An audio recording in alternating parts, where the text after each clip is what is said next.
তো এখন গুগল ফর্মসের জন্য রেসপন্সেস দেখা যাক। এটা নিড অ্যাসেসমেন্ট ডেটা ম্যানেজমেন্ট প্রশিক্ষণের জন্য আমি ইতিমধ্যে এটির কিছু প্রতিক্রিয়া বা রেসপন্সেস পেয়েছি, তাই আমি এখন উপরের রেসপন্স ট্যাবে যাব। এখনও পর্যন্ত আমরা শুধুমাত্র প্রশ্ন ট্যাবটি দেখেছিলাম, যেখানে আমরা প্রশ্ন তৈরি করি। এখন আমরা রেসপন্স ট্যাবটি দেখব।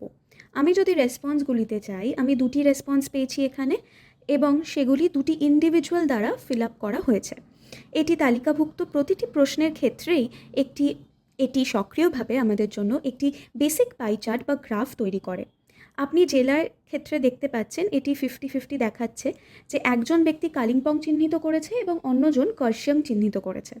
আমাদের এখানে থাকা অন্যান্য সমস্ত প্রশ্নের জন্য একই, জেন্ডারও একজন পুরুষ একজন মহিলা। এখন এটি মন দিয়ে দেখুন। মাল্টিপল চয়েস গ্রিড, আমাদের কাছে এই একাধিক প্রশ্ন ছিল। আপনি জানেন MS Excel, PowerPoint, Google Forms, এবং আমাদের কাছে এই অপশনগুলি ছিল: no experience, some experience, well experience and expert. আমরা এখানে MS এক্সেলের জন্য দেখতে পাচ্ছি দুজন উত্তর দিয়েছেন। একজন নিজেকে নো এক্সপিরিয়েন্স হিসেবে চিহ্নিত করেছেন এবং একজন সাম এক্সপিরিয়েন্স চিহ্নিত করেছেন গুগল শিটের জন্য। আপনার কাছে শুধুমাত্র একটি অপশন আছে, যা হলো সাম এক্সপিরিয়েন্স, এবং উভয় ব্যক্তি যারা প্রশ্নের উত্তর দিয়েছেন তারা একই বিকল্প বেছে নিয়েছেন। কিন্তু এখানে আমরা দেখছি এক ব্যক্তি ডেটা অ্যানালাইসিসে বলছেন সে এক্সপার্ট, এবং ডেটা অ্যানালাইসিসে তার 5 বছরের বেশি অভিজ্ঞতা আছে। আমি এই এক ব্যক্তিকে খুঁজে বার করতে চাই। এটি করার একটি উপায় হলো সমস্ত রেসপন্স দেখে নেওয়া। এখন আপনি কিভাবে সব রেসপন্স দেখবেন? আপনি শুধু ভিউ ইন শিটসে ক্লিক করুন। এটি গুগল শিট ফাইলটি খুলবে, যেখানে এটি আপনাকে সেই গুগল ফর্মের জন্য সম্পূর্ণ ডেটা দেখাবে, এবং আপনি প্রতিটি প্রশ্নে দেখতে পাবেন কারা কোন উত্তর দিয়েছে। সুতরাং আমি দেখতে পাচ্ছি যে ডেটা বিশ্লেষণে আপনার বর্তমান দক্ষতার স্তর কী, এবং আমি কেবল এখান থেকে ফিল্টার করতে পারি যারা নিজেকে বিশেষজ্ঞ বা এক্সপার্ট হিসেবে চিহ্নিত করেছে, এবং আমি এখান থেকে তাদের ডিটেলস জানতে পারি। তবে এটি করার একটি সহজ উপায় আছে, তা হলো রেসপন্স শিটের কোয়েশ্চেন ট্যাবে যাব। আমি এই কোয়েশ্চেন ট্যাবে গেলাম এবং তারপর আমি এই প্রশ্নে যাব, what is your current skill level, এবং আমি ডেটা বিশ্লেষণ অপশনটি নির্বাচন করব। আমি দেখতে পাচ্ছি যে দুটি প্রতিক্রিয়া রয়েছে, একটি ওয়েল এক্সপিরিয়েন্স এবং একটি এক্সপার্ট। আমি কেবল এই একটি রেসপন্সে ক্লিক করতে পারি এবং দেখতে পারি ঠিক আছে, এই ব্যক্তিটি সেই ব্যক্তি যিনি নিজেকে ডেটা বিশ্লেষণে বিশেষজ্ঞ হিসেবে চিহ্নিত করেছেন। তাহলে আমি এখান থেকে এগোতে পারবো। সুতরাং শুধুমাত্র গুগল ফর্ম ইন্টারফেসে থাকার মাধ্যমে আমরা আমাদের গুগল ফর্মে যে সমস্ত ডেটা পাচ্ছি তার একটি খুব সহজ স্তরের বিশ্লেষণ করতে পারি। সুতরাং এইটা হলো রেসপন্স ট্যাব, এবং আপনি এখানে দেখতে পাচ্ছেন যে প্রতিটি চার্টের পাশে একটি কপি বাটন রয়েছে। এটি যা করে তা হলো এটি কেবল একটি চিত্র হিসেবে চার্টটি কপি করে।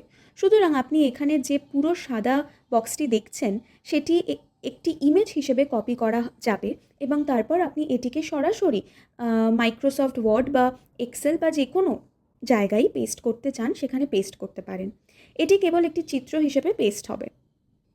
সুতরাং এই হলো রেসপন্স ট্যাব। আপনার কাছে সামারি, কোয়েশ্চেন এবং ইন্ডিভিজুয়াল আছে। এখন এখানে এটি একটি অত্যন্ত গুরুত্বপূর্ণ টগল বাটন। এটি হলো অ্যাকসেপ্টিং রেসপন্স। বর্তমানে এটি চালু আছে। যদি আমি এই ফর্মটি কারো সাথে শেয়ার করি, তারা এটি ফিল আপ করতে সক্ষম হবে।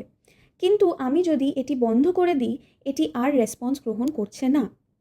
ফর্ম লিঙ্কে আমি এখানে একটি ডিফল্ট বার্তা দেখতে পাচ্ছি যে এই ফর্মটি আর প্রতিক্রিয়া গ্রহণ করছে না। তবে যদি অন্য কোনো বার্তা আমি দিতে চাই, আমি তাও এখানে টাইপ করতে পারি। তারপরে আমাদের এখানে অন্যান্য আরও অপশন আছে। এখানে ক্লিক করলে আপনি নতুন রেসপন্সগুলির জন্য ইমেল নোটিফিকেশন পেতে পারেন।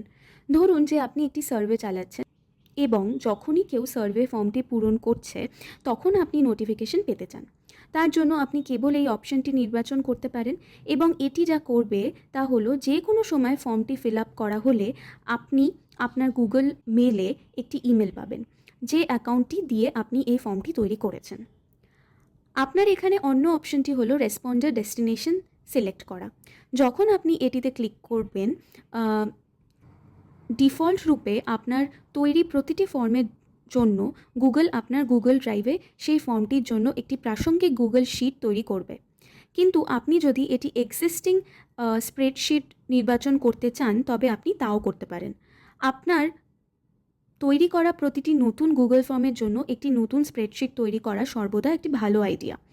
আরেকটি সহজ অপশন হলো আপনি সব রেসপন্স একটি সিএসভি ফাইল হিসেবে ডাউনলোড করে নিতে পারেন এবং আপনি মাইক্রোসফট এক্সেল বা অন্য কোনো সফটওয়্যারে খুলতে পারেন, এবং তারপর অবশ্যই আপনাকে সমস্ত রেসপন্স প্রিন্ট করতে হবে যা সমস্ত পৃথক রেসপন্সগুলির একটি পিডিএফ তৈরি করবে। তারপর হলো ডিলিট অল রেসপন্সেস, যা প্রাপ্ত সমস্ত রেসপন্সকে মুছে ফেলবে। আপনাকে ডিলিট অল রেসপন্সেস সম্পর্কে সতর্ক থাকতে হবে, কারণ একবার মুছে ফেলা হলে আপনি সেই ডেটা ফিরিয়ে আনতে পারবেন না, এটা চিরতরে চলে যাবে। সুতরাং একটি গুগল ফর্মের রেসপন্স ট্যাব, এখানে আমাদের সেটিংস ট্যাব আছে। সেটিংস ট্যাবে এই অপশনটি আছে, মেক দিস আ কুইজ। এখন এটি গুগল ফর্মসের আরেকটি বৈশিষ্ট্য যা খুবই প্রাসঙ্গিক। বেশিরভাগ সময় এটি ক্লাসরুম সেটিংসে খুব রেলেভেন্ট, যেখানে একজন শিক্ষক একটি কুইজ পরিচালনা করতে পারেন, এবং এই অপশনটির বিষয়ে জেনে রাখা ভালো। চলুন দ্রুত দেখে নেওয়া যাক কীভাবে এটি করা যায়। সুতরাং আমাকে একটি নতুন ফর্মে যেতে হবে। আমি ইতিমধ্যে এখানে একটি ডেটা ম্যানেজমেন্ট কুইজ ফর্ম তৈরি করেছি, এবং আমার দুটো প্রশ্ন ছিল, which of the following is not a valid option in Google form, আর অন্য প্রশ্নটি হলো পশ্চিমবঙ্গের রাজধানী কী। এখন আমি কিভাবে এটি একটি কুইজে পরিণত করতে পারি? আমি সেটিংসে যাব এবং আমি এটি অন করব। যেই আমি এটা অন করলাম, আপনি দেখুন এটি এখানে দেখাচ্ছে টোটাল পয়েন্টস 2। যখন আমি কোয়েশ্চেন ট্যাবে যাব, একটি আনসার কি অপশন দেখাবে। আগে দেখাচ্ছিল না, এখন এটি দেখাচ্ছে, কারণ আমি এটিকে একটি কুইজে পরিণত করেছি। তাই যদি আমি আনসার কিয়ে ক্লিক করি, তখন আমি এখানে কোন সঠিক বিকল্প তা সিলেক্ট করতে পারি। উদাহরণস্বরূপ, which of the following is not a valid option in Google Form? Google ফর্মে লাইভ চ্যাট সঠিক বিকল্প নয় বা সঠিক অপশন নয়, তাই আমি এটি নির্বাচন করব। আমি চিহ্নিত করব যে এই প্রশ্নটির ভ্যালু 1 পয়েন্ট, তাই আমি ডান ক্লিক করব এবং এটি এখানে একটি টিক চিহ্ন দেখায়। এইভাবে টেক্সট বেস ইনপুটের জন্য আমি আনসার কি মার্ক করতে পারি। তাহলে পশ্চিমবঙ্গের রাজধানী কি? আমি কলকাতা যোগ করতে পারি, কিন্তু আমি একাধিক সঠিক উত্তরও যোগ করতে পারি। কলকাতার পরিবর্তে আমি ক্যালকাটাও যোগ করতে পারি। আমি অন্য সব উত্তর ভুল হিসেবে চিহ্নিত করতে পারি। কেউ যদি কলকাতা বা ক্যালকাটা ছাড়া অন্য কিছু লেখেন, তবে তার এই প্রশ্নের জন্য একটি পয়েন্ট পাবেন না। এই প্রশ্নটির ভ্যালু 1 পয়েন্ট। অথবা আমি এটিকে 2, 3, 4 এবং 5 পয়েন্টের পরিবর্তেও করতে পারি, কিন্তু আমি এত পয়েন্ট এখন চাই না। আমার এখানে অন্য অপশনটি হলো অ্যাড আনসার ফিডব্যাক। ফিডব্যাকে আপনি যা বলতে চান তা লিখতে পারেন। শিক্ষক হিসেবে আমি আমার ছাত্রদের এই ফিডব্যাক দিতে চাই, হতে পারে পশ্চিমবঙ্গ রাজধানী কলকাতা বা ক্যালকাটা, এর পাশাপাশি আমি একটি লিঙ্ক বা একটি ভিডিও দিতে পারি। উদাহরণস্বরূপ ধরুন আমি এখানে একটি ভিডিও, ইউটিউব ভিডিও যোগ করতে পারি। চলুন একটি ভিডিও খুঁজে বার করা যাক। এটি what is the capital of West Bengal. আমি এটি সিলেক্ট করে ইনসার্ট করব। যখন শিক্ষার্থীরা এই প্রশ্নের ফিডব্যাক পাবে, তখন তারা এই টেক্সট এবং এর পাশাপাশি ভিডিওটিও দেখতে পাবে। তাই এভাবেই একটি কুইজ তৈরি করা যেতে পারে। এই কুইজটি সার্কুলেট করবেন তখন শিক্ষার্থীরা প্রতিটি প্রশ্নের জন্য সমস্ত বিকল্প পূর্ণ করবে। অন্য সব কিছু একইভাবে কাজ করে, প্রশ্নের ধরন একই, প্রয়োজনীয় ক্ষেত্র একই, বর্ণনা এবং সবই এক।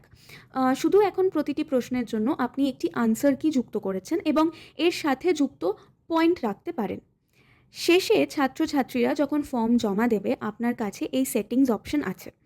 আপনি অবিলম্বে তাদের টেস্ট মার্ক করতে পারেন এবং মার্কগুলি রিলিজ করতে পারেন, অথবা আপনি পরেও করতে পারেন। সেই ক্ষেত্রে শিক্ষার্থীদের একটি বৈধ ইমেল আইডি লিখতে হবে, এবং তারপর আপনি যখন তাদের উত্তরপত্র মূল্যায়ন করবেন, ফলাফলটি তাদের ইমেলে পাঠিয়ে দিতে পারেন। কুইজ তৈরির জন্য আপনার কাছে এই কয়েকটি অপশন রয়েছে। গুগল ফর্ম সেটিংসে অন্যান্য বিকল্পগুলি দেখুন। একটি কুইজ তৈরি করা ছাড়া আপনার কাছে এই রেসপন্স সেটিংসে রয়েছে, যা আপনাকে দেখায় যে আপনি ইমেল আইডিগুলো সংগ্রহ করতে চান কি না। আপনার এখানে একটি বিকল্প হলো ডু নট কালেক্ট, যা খুবই সহজ। কাউকে তাদের ইমেল অ্যাড্রেস দিতে হবে না এবং তাদের ইমেল অ্যাকাউন্ট লগ ইন করতে হবে না। তারা সহজভাবেই ফর্ম ফিল আপ করতে পারেন। অন্য বিকল্পটি হলো রেসপন্ডার ইনপুট, যেখানে উত্তরদাতা ম্যানুয়ালি তাদের ইমেল অ্যাড্রেস ইনপুট করবে এটা করে দেখা যাক। যখন আমি প্রিভিউতে ক্লিক করব তখন এটি অটোমেটিক্যালি এই ইমেল প্রশ্নটিকে শীর্ষে অ্যাড করে দিয়েছে, যেখানে আমাকে আমার ইমেল অ্যাড্রেসটি দিতে হবে। আমার ইমেল অ্যাড্রেসে কোনো ত্রুটি থাকলে এটি একটি বৈধ ইমেল ঠিকানা বা অ্যাড্রেস কিনা তাও পরীক্ষা করবে। আপনাকে নিজেকে এটি করতে হবে না। সেটিংসে আপনি শুধু ইমেল অ্যাড্রেস সেট করে রেসপন্ডার ইনপুট করে রাখতে পারেন। অন্য বিকল্পটি হচ্ছে ভেরিফাইড, যার জন্য উত্তরদাতাকে গুগলে সাইন ইন করতে হবে। চলুন প্রিভিউ করে দেখি। আপনি দেখুন এই ইমেল অ্যাড্রেসটি দেখাচ্ছে, যেটি আমি সিলেক্ট না করলে ফর্মে এগোতে পারবো না। দেখা যাক আমি লগ ইন না করলে কি হয়। আমি ফাইলটি খুলতে পারবো না, কারণ আমাকে প্রথমে সাইন ইন করতে হবে। আপনি যদি এই ভেরিফাইডে ক্লিক করেন, শুধুমাত্র একজন সাইন ইন করা ব্যক্তি ফর্মটি পূরণ করতে পারবেন। শুধুমাত্র একটি গুগল অ্যাকাউন্ট আছে যার, সেই ফর্মটি ফিল আপ করতে পারেন। তারপর আপনার কাছে send responders a copy of the response অপশনটি আছে। ধরুন আপনার কাছে 15 থেকে 20টি অপশন সহ একটি সার্ভে ফর্ম রয়েছে এবং যে ব্যক্তি এটি পূর্ণ করেছেন তিনি যা পূর্ণ করেছেন তার একটি কপি রাখতে চান। আপনি এটি অলওয়েজ অন বা ওয়েন রিকোয়েস্টেড করে রাখতে পারেন। আপনি যদি এটি ওয়েন রিকোয়েস্টেড করেন তাহলে ফর্মের শেষে যখন ব্যক্তি এটি জমা দেবেন তখন সেই ব্যক্তির জন্য একটি বাটন থাকবে। ক্লিক করলে তারা পূরণ করার সমীক্ষার একটি কপি পেয়ে যাবেন। অন্যথা আপনি এটিকে অলওয়েজে সেট করতে রাখতে পারেন, তখন লোকেরা সর্বদা তাদের ইমেলে যে সমস্ত সমীক্ষা পূরণ করেছে তার কপি পাবে। আপনার কাছে আরেকটি বিকল্প হলো অ্যালাউ রেসপন্স এডিটিং। এই ক্ষেত্রে এটি খুব স্পষ্টভাবে উল্লেখ করা হয়েছে যে আপনার প্রতিক্রিয়াগুলি জমা দেওয়ার পরে পরিবর্তন করা যেতে পারে। আপনি যদি এটি অন করেন তাহলে যে কোনো ব্যক্তি, ধরুন আমি আমার জিমেল অ্যাকাউন্ট দিয়ে লগ ইন করেছি এবং এই ফর্মটি পূরণ করেছি, সেই ফর্মে ফিরে যেতে পারি। আমার আগের ইনপুট ইতিমধ্যেই সেখানে দেখানো হবে এবং আমি শুধু আমার কিছু ইনপুট পরিবর্তন করতে পারি এবং আবার সাবমিট ক্লিক করলে ডেটা পরিবর্তিত হবে। আপনি যদি সীমাবদ্ধ করতে চান যে প্রতি ইমেল অ্যাড্রেসে শুধুমাত্র একজন ব্যক্তি ফর্মটি পূরণ করতে সক্ষম হবেন, তাহলে আপনাকে লিমিট টু 1 রেসপন্স নির্বাচন করতে হবে। যদি আপনি এটি অন করেন তাহলে কোনো ব্যক্তি প্রথমে গুগল ফর্মে সাইন ইন করবে এবং তারপরে তারা শুধুমাত্র একবার ফর্মটি পূর্ণ করতে পারবে। তারা একাধিকবার ফর্মটি ফিল আপ করতে পারবে না। যদি এটি বন্ধ থাকে এবং সাইন ইন এখনও চালু থাকে তাহলে আমাকে শুধুমাত্র আমার গুগল অ্যাকাউন্টে লগ ইন করতে হবে, কিন্তু আমি অনেকবার ফর্মটি পূরণ করতে পারি। আমি যদি এটিকে প্রতিক্রিয়ার মাধ্যমে সীমাবদ্ধ রাখি তবে আমি এটি শুধুমাত্র একবার ফিল আপ করতে পারবো। তাহলে রেসপন্সের আন্ডারে এই সেটিংসগুলো ছিল। প্রেজেন্টেশনের আন্ডারে আপনার কাছে আরও কয়েকটি অপশন রয়েছে, যা ভিজুয়াল। শো প্রগ্রেস বার উপরে একটি ছোট বার দেখায় যা নির্দেশ করে যে ফর্মটি পূরণ করার সময় আপনি কতটা প্রোগ্রেস করেছেন। যদি একটি খুব বড় ফর্ম হয় তাহলে এটি একটি সূচক হিসেবে কাজ করে। এটি দেখায় যে তারা 50% বা 70% করেছে ফর্মটা ফিল আপ এবং আরও কিছু প্রশ্ন বাকি রয়েছে। তারপর আছে শাফল কোয়েশ্চেন অর্ডার। আপনি যখন প্রশ্নগুলি তৈরি করেন সেগুলি একটি নির্দিষ্ট ক্রমে থাকে এবং সর্বদা সেই ক্রমেই দেখানো হবে। কিন্তু আপনি যদি শাফল কোয়েশ্চেন অর্ডার অপশনটি নির্বাচন করেন তাহলে প্রতিবার একটি নতুন ক্রমে প্রশ্ন দেখাবে। এটি প্রায়শই সহায়ক হয় না, কারণ আপনি যখন একটি সার্ভে তৈরি করছেন, বিশেষ করে প্রশ্নগুলির ক্রম প্রায়শই খুব সুগঠিত এবং ভালোভাবে চিন্তা করে তৈরি করা হয়, তাই আপনার এটি শাফল করা উচিত নয়। কিন্তু কখনো কখনো এটি সহায়ক হতে পারে, তাই আপনি সেই অনুযায়ী বেছে নিতে পারেন। ফর্ম জমা দেওয়ার পর একটি অটোমেটিক বার্তা দেখানো হয় যা আপনার রেসপন্স রেকর্ড হয়েছে। আপনি এখানে এই বার্তাটি পরিবর্তন করতে পারেন। আপনার কাছে অটো সেভের মতো আরও কয়েকটি বিকল্প রয়েছে। অটো সেভ খুবই সহায়ক, কারণ একজন ব্যক্তি যদি ফর্মটি পূর্ণ করে এবং তারপর তার ফোনে অন্য কিছু করেন এবং তার ফোনে কোনো কল আসে বা তাদের ল্যাপটপের ব্যাটারি শেষ হয়ে যায়, তখন তারা যখন আবার নতুন করে ফর্মটি খুলবেন তারা যতটা ফিল আপ করে রেখেছিলেন রেসপন্সেস ততটা অটো সেভ হয়ে থাকবে। কিন্তু ফর্ম ক্রিয়েটার হিসেবে আপনি যদি এটি ডিসেবল করেন তাহলে যে কোনো সময় একজন ব্যক্তির ফর্মের প্রোগ্রেস হারিয়ে যাবে, তাদের আবার শুরু থেকে ফর্মটি পূরণ করতে হবে। সুতরাং এটি উল্লেখ করা হয়েছে responders will lose their progress if their browser is closed or refreshed. এটি সর্বদা ছেড়ে দেওয়াই ভালো আইডিয়া, কারণ এটি ফর্মটি ফিল আপ যারা করবেন তাদের জন্য খুবই সহায়ক হবে। তাহলে এইগুলি হলো একটি গুগল ফর্মের বেসিক সেটিংস। আমরা প্রশ্ন, রেসপন্স সেটিংস, কাস্টমাইজেশন এবং প্রিভিউ কভার করেছি। এখন শেষ জিনিস বাকি আছে কভার, করব সেটা হলো ফর্ম কিভাবে শেয়ার করা যায়। আপনি সেন্ড বাটন ব্যবহার করে একটি ফর্ম শেয়ার করতে পারেন। আপনি যখন সেন্ড বাটনটি ক্লিক করবেন, প্রথম অপশন আপনাকে দেখায় ইমেল করা। প্রায়শই আপনি এটি ইমেল করতে চান না, তখন আপনি এই লিঙ্ক বাটনটি নির্বাচন করবেন এবং এখানে আপনি এই লিঙ্কটি পাবেন। আপনি যদি শর্টন ইউআরএলটি প্রেস করেন তবে এটি আপনাকে একটি ছোট ইউআরএল দেয় এবং আপনি এটিকে এখান থেকে কপি করতে পারেন। একবার এটিকে আপনি কপি করলে আপনি এই লিঙ্কটি যে কোনো ইমেল, হোয়াটসঅ্যাপ বা আপনার পছন্দ মতো জায়গায় পেস্ট করে রাখতে পারেন। এবং যখন একজন ব্যক্তি এই লিঙ্কে ক্লিক করবেন বা ব্রাউজারে খুলবেন, আপনার গুগল ফর্মটি দেখাবে এবং তারা এটি ফিল আপ করা শুরু করতে পারে।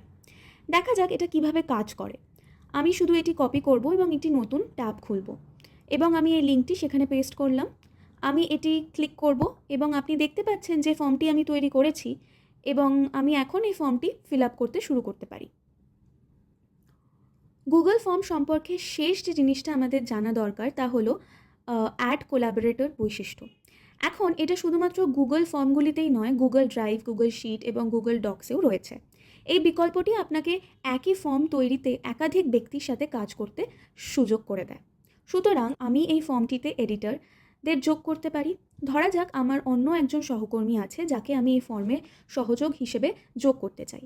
আমি কেবল এখানে তাদের ইমেল টাইপ করতে পারি।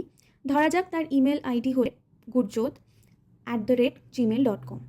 আমি এখানে তার ইমেল টাইপ করব, তারপর নির্বাচন করব যে আমি তাদের একজন এডিটর হিসেবে যোগ করতে চাই এবং এটি এখানে একমাত্র অপশন। আমি এটি নির্বাচন করব, তারপর আমি শুধু সেন্ড বাটনটি প্রেস করব। তারা একটি ইমেল পাবে যেখানে লেখা থাকবে যে এই ফর্মের জন্য একজন সহযোগী হিসেবে আমন্ত্রণ করা হয়েছে। যদি তারা আমন্ত্রণ গ্রহণ করে তাহলে আপনি যেভাবে এটি এডিট করেছেন সেভাবেই তারাও এই গুগল ফর্মটি এডিট করতে সক্ষম হবে। আপনি এই ফর্মের ওনার এবং আপনি একজন সহযোগী যোগ করলে অন্য ব্যক্তিও এই গুগল ফর্মের শেয়ার ওনারশিপ পাবে। এটি এমন একটি অফিস সেটিংসের সহায়ক যেখানে একাধিক ব্যক্তি একক ফর্ম বা গুগল শিট বা গুগল ডক্সে সহযোগী হিসেবে কাজ করতে পারে। একজন সহযোগী যোগ করে আপনি একই ডকে একসাথে কাজ করতে পারেন। আমরা গুগল শিটের পরবর্তী মডিউলে এর সম্পর্কে আরও কথা বলবো।